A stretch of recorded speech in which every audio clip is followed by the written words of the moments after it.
Well, we won. We won. We won. And it's great to be back in this beautiful city to celebrate the historic first week in the White House. That was definitely historic. And I had a lot of help in winning. Joe Lombardo, your governor, is here someplace. Where's Joe? Thank you, Joe. You're looking good, Joe. Thank you very much. What a group. But look at who you have next to you. How can you fail with that guy?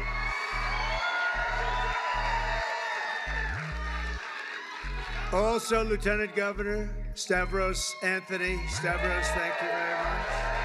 Thank you very much. Where are you? There you are, Stavros. You're very good. Is he doing a good job, Joe? I think so, huh? He's all right. Nevada GOP Chair Michael McDonald.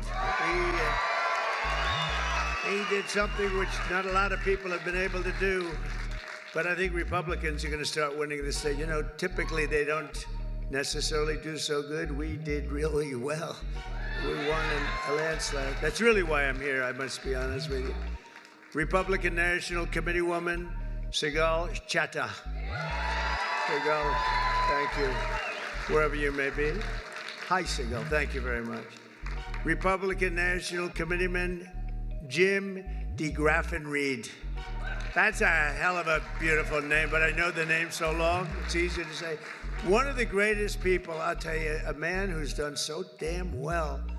I don't know what it is with him. He's just a legend. He's one person, you know, we can all sort of be replaced, although we don't like to think that. Maybe it's not true. But this is a guy that can't be replaced. There's nobody like him. Dana White. Where's Dana White? Where is Dana White? Where the hell is he? UFC. He's great. Are the Nelk Boys here? Oh, yeah, there they are, the Nelk Boys right there. And Rick Harrison. Rick, thank you very much for being here. You're around here someplace with Dana. Mr. Phil Ruffin, his wife Alexandra, and their two beautiful children, Richard and Marlena. Phil, where's Ruffin? Where's Phil Ruffin? He's right here, so he's some legend, I'll tell you. He's a legend in Las Vegas and beyond. Phil, he's here. He'll be coming out.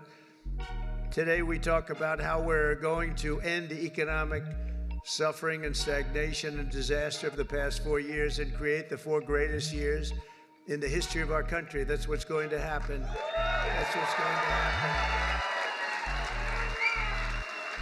And as I said in my inaugural address, which, by the way, it got the highest rating in the history of Fox. Can you believe that? That's nice. The golden age of America begins right now, but I have to be honest with you, I'm really here for a different reason. I'm here to say thank you. I went to North Carolina yesterday, and then I flew to see just an unbelievable problem and just a mess in Los Angeles, right? And I said, you know what I ought to do? I want to come to a state known as Nevada. Has anyone ever heard of it? And don't ever mispronounce the name. You're not allowed to do that, Joe. You mispronounce the name, you got a problem. You ever see somebody when they say it's Nevada? Nevada? No, they're in deep trouble. I want to come to Nevada to pay my respects because this is the only Republican win of this state in decades, and it was a very big landslide. So. But I think Republicans are going to win a lot now. But we had a big win, and it was an early win, and that was a bad signal for the Democrats. They heard that we were leading so big here, and Joe helped us so much, and a lot of people in this room helped us a lot. Special group. And so I said, you know what I'll do? We're going to fly around it. And I said, let's fly right over it. Let's land, and I'll do something, and I'll just say it. But I want to say it, and I'm almost saying it right here for the media. I just came here because I wanted to thank the people of Nevada for giving us such a big win.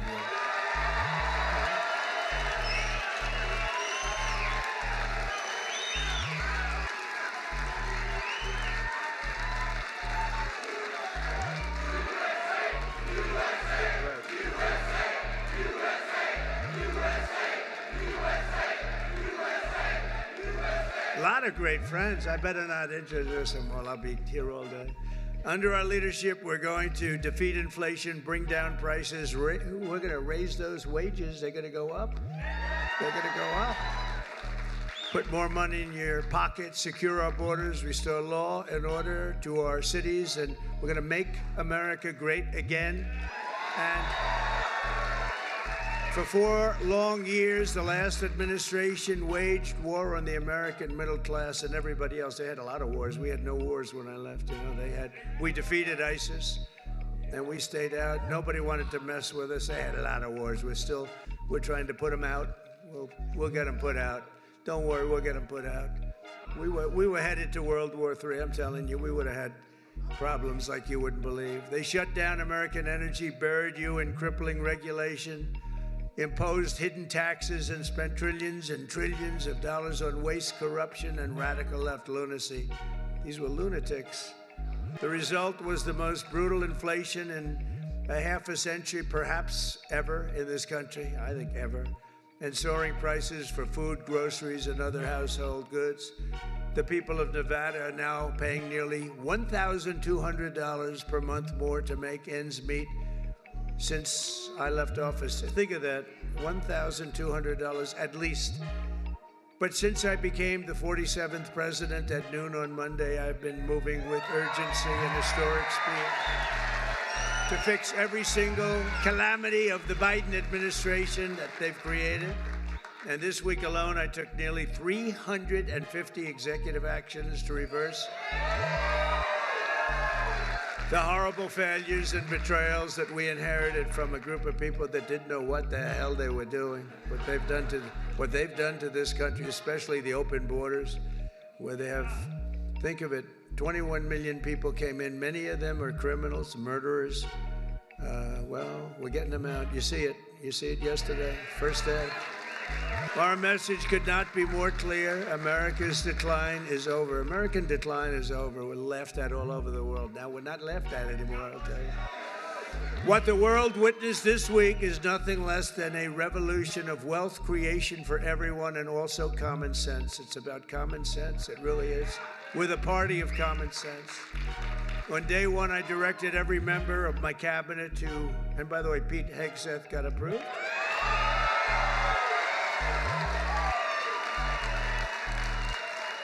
And Kristi Noem just got approved, Governor. She's going to keep it. She's tough. She's a tough one. She's a tough one. And she's going to do a great job. On day one, I directed every member of my cabinet to marshal all powers at their disposal to defeat inflation and bring down the cost of daily life. We want to bring prices down. Too high. They went way up. They didn't come down. I imposed a federal hiring freeze, a federal regulation freeze, a foreign aid freeze. Oh, that's a nice one.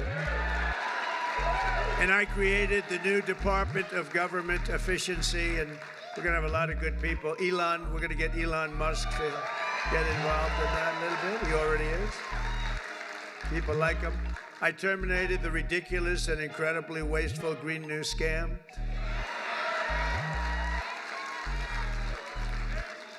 Wasn't the environment supposed to eat us up like in 12 years? But that was like 13 years ago. What happened? We're still here. We're still here. Remember, we have 12 years to live. Remember that? Done by somebody that never even took a course on the environment. AOC plus 3. Do you remember those 3?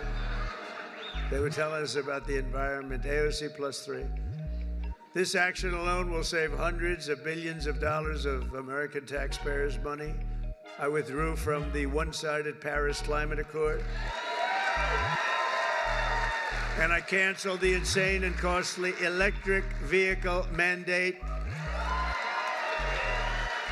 keeping my sacred pledge to America's auto workers. Boy, did we get a big vote with the auto workers, I'll tell you. And the Teamsters, any Teamster in the room? We got a tremendous vote from the Teamsters. Thank you. They're pointing like one guy on it. But they voted for us in the millions. We had a lot of Teamsters voting for us. I withdrew from the World Health Organization, where we paid $500 million a year and China paid $39 million a year, despite a much larger population. Think of that. China's paying 39 million to have 1.4 billion people. We pay 500 million. We have, nobody knows what the hell we have. Does anyone know? We have so many people pouring in, we have no idea. We go up, but we're going down a little bit now. You don't mind that, do you? Gonna take some bad ones out. I would do 4 years ago, but Biden immediately went back for even more money. I mean, he went back and, they offered me at 39 million. They said, we'll let you back in at 39. So we're gonna reduce it from 500 to 39. I turned them down because it became so popular. I didn't know if it would be well received even at 39. But maybe we would consider doing it again. I don't know, maybe we would. They have to clean it up a little bit. But China pays 39 million for 1.4 billion, and we're paying 500 million for 325 million. I don't know, what the hell is wrong with these people? And then when Biden went back in, they immediately went back in. They paid more than we were paying in the first place. They paid more than the 500 million. So they knew they could have had it for 39. They paid more. You wouldn't do that, Joe, right? Now think of it. They know they have a deal at 39, so they went back in at 525 million. What the hell? Man, oh man. It infuriates you, doesn't it? I declared a national energy emergency to unlock the liquid gold under our feet and pave the way for rapid approvals of the new energy infrastructure. The United States has the largest amount of oil and gas of any country on earth, and we may be a very substantially enlarged country in the not too distant. Isn't it nice to see, for years, for decades, we're the same size to the square foot. Probably got smaller, actually. But we might be an enlarged country pretty soon. And one of the things we're going to be doing is drill, baby, drill. Because that's going to bring everything down. It's going to bring everything down. My administration has also begun the largest deregulation campaign in the history of our country, far exceeding, I had the record for you. We had a great economy, the greatest economy that we've ever had 4 years ago, but this is going to be better. You watch. This will be better even than the first term. And the reason I got elected was because of the first term. Somebody said, what was the reason you got elected? I mean, you won by so much. I said, my first term. That's all I did. I just said, well, take a look at the numbers. Take a look at the numbers. In total, the Biden administration imposed $50,000 in additional regulation costs on the average American. And think of this, the average American was paying much more than $50,000. And, just think of it. Nobody can even believe the numbers. I promised to eliminate 10 old regulations for every new regulation. So if we put in a regulation, we have to get rid of 10. That's what I did. I did it 1 in 7. We're going to do 1 in 10 this time, which will soon put many thousands of dollars back into your pockets and the pockets of American families. As a result of the reforms, we've just begun to implement economic confidence, and it's soaring. So this week, Oracle, OpenAI, and SoftBank announced Stargate, a $500 billion investment in AI infrastructure, which is going to be very big for Nevada, I have to tell you, the largest in history, and which will create an estimated 100,000 American jobs. Saudi Arabia just said that they're going to invest at least $600 billion. This is because of the election, by the way. And I believe they'll make it $1 trillion. I'm going to ask them to make it $1 trillion. What the hell? The money means nothing to them. You know where they made their money? From liquid gold, right? They got a lot of liquid gold. We have more. We have more than Saudi Arabia. They've got a lot. We've got more. We got more than anybody. We just don't use it because of the environment. These people are crazy. And many other companies likewise are looking to invest, but I don't have enough time to do that. And we have a lot of news conferences. Everybody wants to have a news conference. They're calling up by the hundreds. We want to have a news conference. We're going to invest $12. I said, no, I don't do that. And I said, it's got to be $1 billion or more for a news conference. It's $1 billion or more. Just 2 days ago, because of our tariff plans, Stellantis announced, that's a very good automobile company, the revival of its Belvedere, Illinois plant, saving 1,500 American auto jobs that were previously headed to Canada, along with major investments to expand American auto production in Detroit, Michigan, Toledo, Ohio, and Kokomo, Indiana. Good place. All of these investments are happening only because of our historic victory. And if we didn't win, it'd be just the opposite. They're pulling out. They were pulling out. They were really pulling out. So they would be withdrawing money. Our country was on the verge of some of the very bad things, and bad things were happening.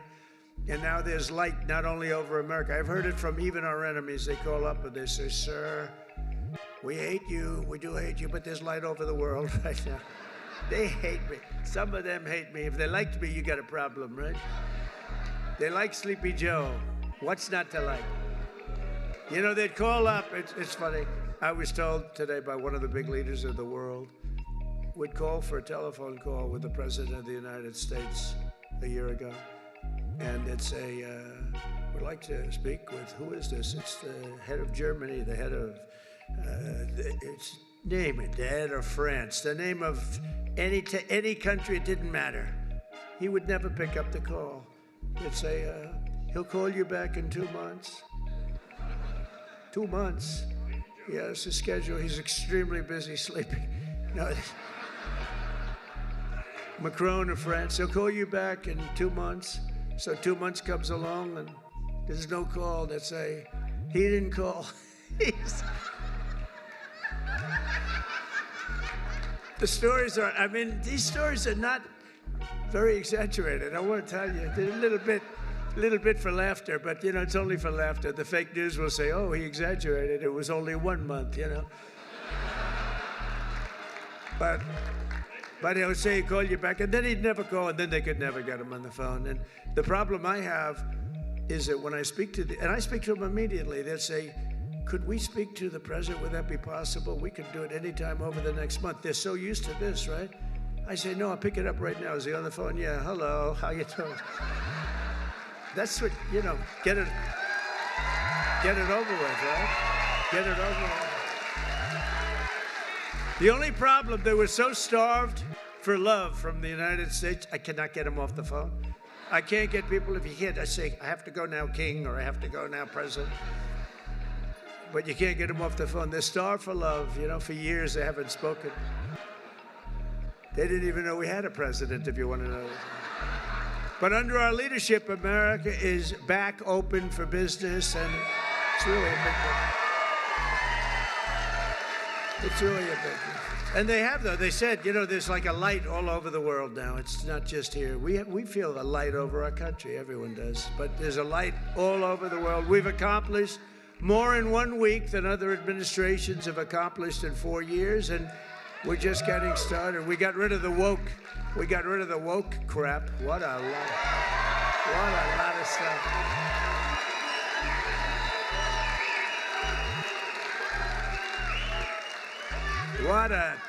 What a lot of crap that was. It was, and you know, these people were petrified of it. I'll tell you, these companies, they run these big companies, they were petrified of it. It was like, you know, I don't think they believed it. I'm sure they didn't believe it. Some I know didn't believe it, but they were so afraid. Near the top of the agenda for our historic Republican majorities in Congress is to pass a massive tax cut for American workers and families. Last year, we campaigned across the country on a pledge that I'm sure most of you didn't hear too much about. Pledge to take the Trump tax cuts and make them permanent, and that's exactly what we're doing. In the coming weeks, I'll be working with Congress to get a bill on my desk that cuts taxes for workers, families, small businesses, and very importantly, keeps my promise for a thing called, and I know you didn't hear anything about this, and I'm sure it had no influence on the state, the fact that we won this crazy, massive majority, a state that hadn't been won by a Republican in decades. But I'm sure you haven't heard, but we're going to get it for you. No tax on tips. No tax on tips.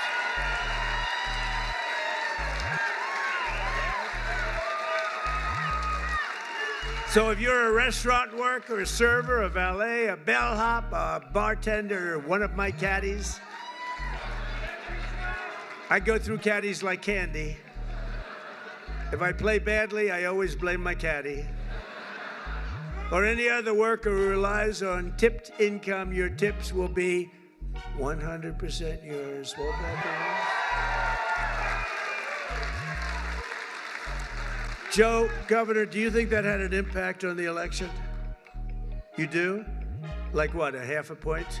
It's pretty big. You had an impact, let me tell you. Nationwide, over 4 million workers depend on tip income, including an estimated 700,000 single moms. And here in Nevada, we will have a quarter, think of it, a quarter of the typical restaurant worker's pay comes from tips. I didn't know that much. That's a lot. You haven't been reporting them for the last 10 years. So here's our deal. We're going to have no tax on tips from now on, but we're going to go after you viciously for all the money you didn't report for the last 10, 15. We're going to go after you for all the money you didn't report for. I'm only kidding. I'm only kidding. I have to say to the fake news because they're going to say Trump is after all restaurant workers. Many of these workers are some of the very citizens who were hit hard and very hard by the ravages of the Biden economy, which was inflation. When I think of Biden, I think of incompetence and inflation. Not being nice by saying. I'm being nice when I say that. Yet even in the midst of the suffering he created, Joe Biden launched a cruel campaign to extract more money from tip workers, and that's what happened. I'm telling you, a young waitress, I won't say beautiful because you're not allowed to say that as a politician. Used to be you could say a young, beautiful waitress. This was a young, beautiful waitress, but I won't say that because I feel like I want to continue my political career. If you call the governor won't say it. If you call a woman beautiful today, it's the end of your political career, so I won't do it. But a young waitress, I think you can call young. You're probably not even supposed to say young. Probably supposed to say a waitress. But a young waitress came up and I said, "How are you doing?" And in my restaurant in the hotel in Trump, I said, "How are you doing?" And she said, "Not great because they're after me so viciously for tips. They just want my tip income and they don't believe me and all of this." And she said, "It's terrible. You know, sir, you should have no tax on tips." I said, "What?" I said, "What'd you just say? No tax on tips?" That was about the amount of my consultation. It's true. No tax. I said, "What did you just say? Say those words again." "Sir, no tax on tips." I said, "Thank you very much. You just won the election."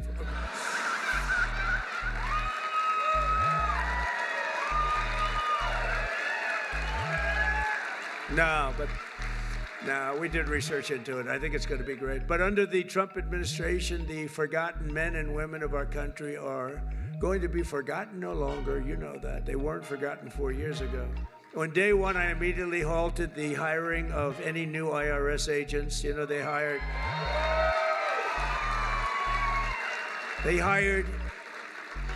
or tried to hire 88,000 new workers to go after you, and we're in the process of developing a plan to either terminate all of them or maybe we'll move them to the border.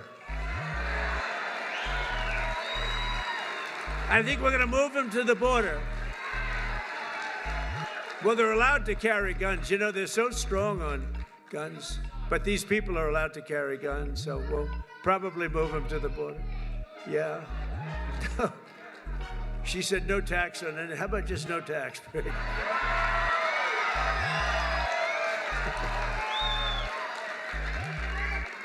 could do that. You know, if the tariffs work out like I think, a thing like that could happen if you want to know the truth. You know, years ago, 1870 to 1913, we didn't have an income tax. What we had is tariffs, where foreign countries came in and they stole our jobs, they stole our companies, they stole our product, they ripped us off. And, you know, they used to do numbers, and then we went to a tariff system, and the tariff system made so much money. It was when we were the richest, from 1870 to 1913. Then we brilliantly came in with an income tax. No, we don't want others to pay. Let's have our people pay. And then you had the Depression in 1928, 1929. I call it 1929. That was a bad time, but you know, you didn't have tariffs, and you had tariffs that ended in 1913.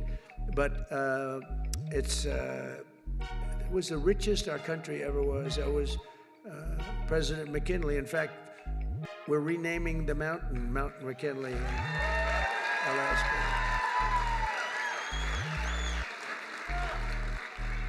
You know what else we're renaming? We're renaming the Gulf of Mexico into the Gulf of America, right? And Mexico, actually, they were thrilled when they heard. They said, that's nice. A few months from now, when I sign our tax cut into law, we're going to deliver for the tip-earning men and women who make it all work. I mean, it's going to be something very special, I think, for you. It's going to be a big difference. And with us today is Jessica Angiano, an employee here at Circa. This is a nice place, by the way, and I just met your owner. He's a nice man. He's rich, too, very rich. But Circa is very nice, and a hard-working single mother of two with incredible children. Jessica's struggling to pay for medical bills to remove a tumor behind her right eye. She's had some real difficulty, and she's currently saving up for a second surgery, which will hopefully be very successful, while also paying for her children's daycare. Jessica says that no tax on tips would transform her life. It would make such a big difference. So, Jessica, we're going to get that for you. Where are you, Jessica? You around here someplace, huh? Hi, Jessica. Oh, so beautiful. Very nice. It's working out medically good? Everything good? Gonna be good. I think it's gonna. You look fantastic. It's good. You look great. Also with us is Lexi York, a 28-year-old cocktail server here at Circa, who's got big dreams of being an entrepreneur. Lexi says that no tax on tips will help bring those dreams much closer to reach, and she's going to be one of the biggest proponents for it. We're going to have a lot of support when we go before Congress very soon to get that passed. Lexi, where are you? Where are you? Hi, Lexi. Wow. Good. We'll get it done. And we're also pleased to be joined by Rosanna Maeda, President and CEO of the American Hotel and Lodging Association, which strongly supports this pro-worker reform. And Rosanna, would you like to come up and say a few words on behalf of so many people? Come on up. Come on up.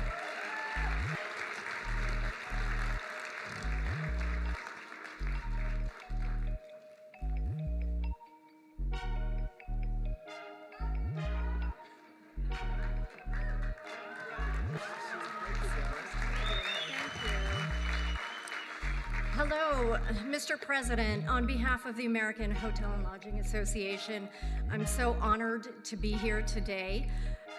We represent 30,000 members around the country in an industry that represents more than 2 million hotel workers. And I'm here to tell you that the American dream is alive and well in the hotel industry today.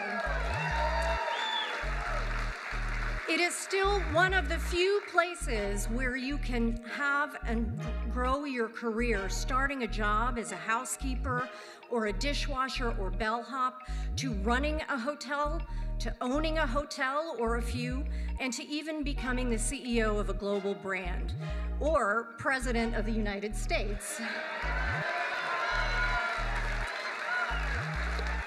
Mr. President, in 2017, the tax bill that you championed cut taxes for so many working families and American workers.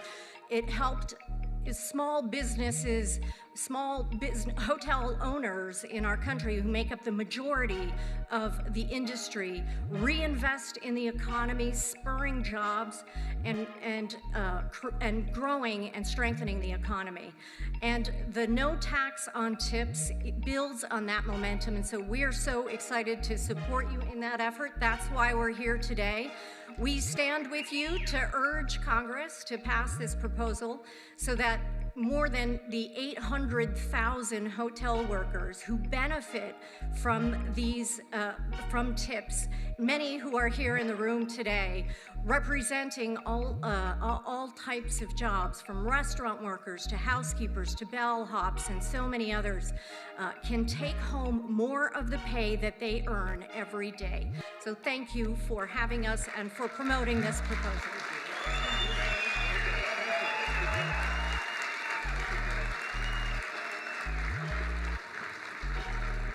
Thank you very much, Jessica.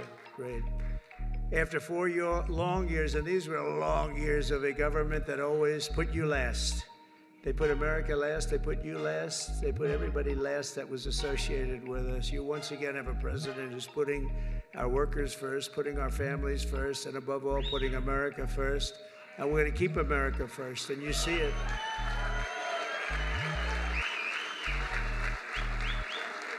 We're restoring our prosperity, we're restoring our borders, we're restoring our strength, our dignity, and our pride. We've been hurt badly by this group of people. They didn't have a clue what the hell was happening. It's so disgraceful that they were allowed to do it.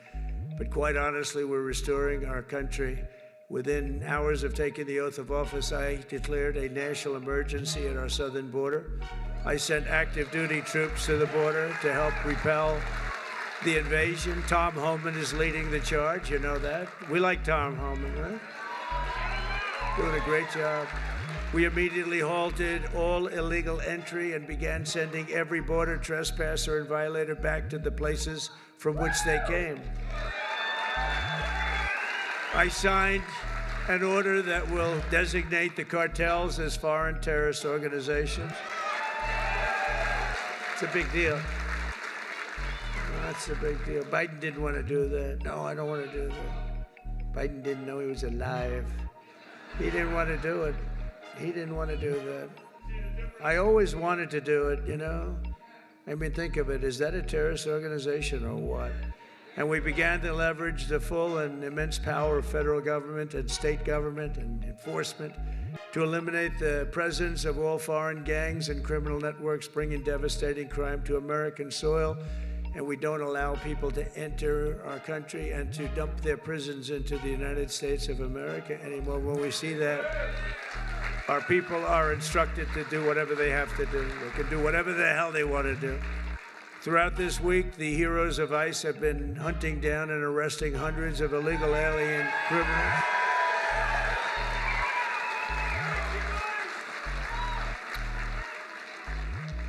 And its immediate expulsion, including those with charges of convictions for rape, child sexual assault, terrorism, and even murder. Members of the savage Venezuelan prison gang known as Tren de Aragua. You know that gang? This is not a nice group of people. They formed in prison, and then they dumped their prisons into our country, so we had them. We had them all over the place. Ask Colorado, the governor of Colorado. He doesn't know what to do about it. They're all over the place. We'll get them out. We'll get them out. They're, in a sense, they're in the real estate business. They go into a building and they take it, you know? See, when you buy a building, you have to go out and get a mortgage or use your own cash. They just go into a building and take it. And they actually said, well, it's not that bad. They haven't taken that many buildings. Can you imagine that? They haven't taken that many buildings. Oh, they're not that bad. But they're as bad as the bloodthirsty MS-13 gangs that we have gotten thousands and thousands of them out. In fact, over 11,000 murderers were released into our country by other countries all over the world because of Biden's open border policy. And when I heard about that, I said, everybody's gonna empty out their prisons into our country. I said that, I'd do that if I were heading up any one of the many countries that you know about, not just South America, all over. They take their prisons, their mental institutions, and they empty them out into our country. Can you imagine a person doing this? Can you imagine somebody doing that to our country? For American citizens, January 20th, 2025 was truly Liberation Day. That was really Liberation Day.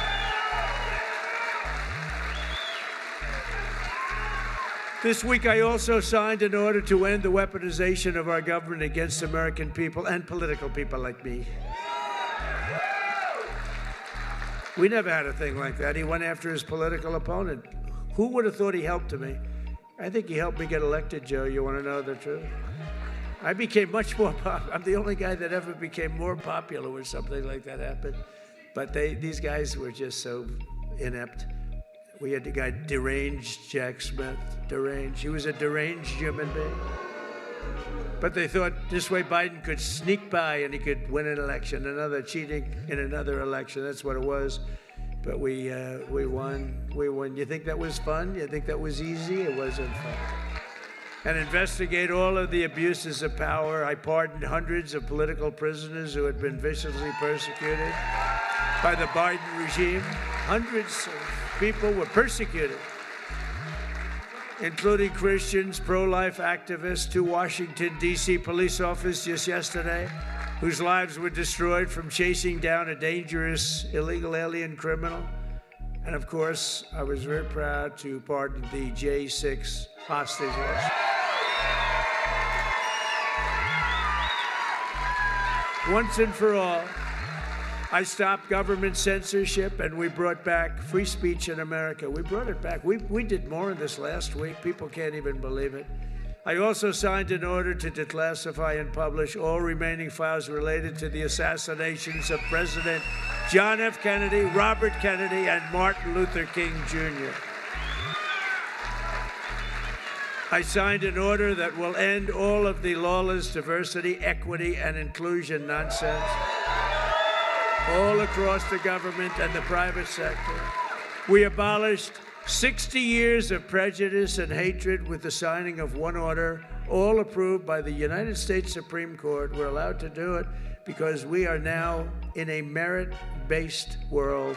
We're a merit-based country.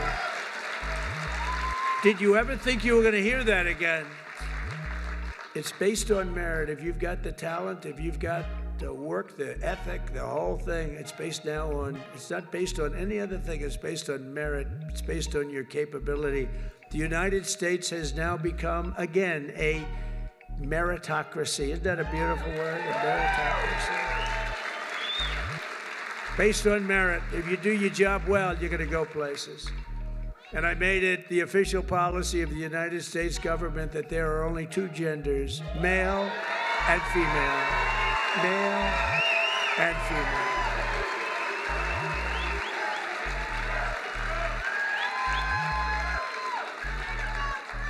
Every single day of my term, we're living by the motto, promises made, promises kept. I kept my promises.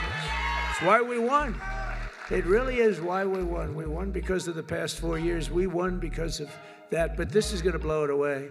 Because when I came in, I had no experience. I didn't do this before. I never did this. I was never a politician before. I was talking J.D. Vance. By the way, hasn't he done a great job? Because J.D. went right to the Senate, and then he went to the vice president and said, J.D., you're really upwardly mobile. He said, you're more so than me. I said, why do you say that? He said, you went from being a real estate developer to the president. That's a pretty big, I never thought of it that way. I guess I'm the most upwardly mobile politician in history. I didn't make any stops along the way. It will be the greatest honor of my life to serve not once, but twice, or 3 times, or 4 times now.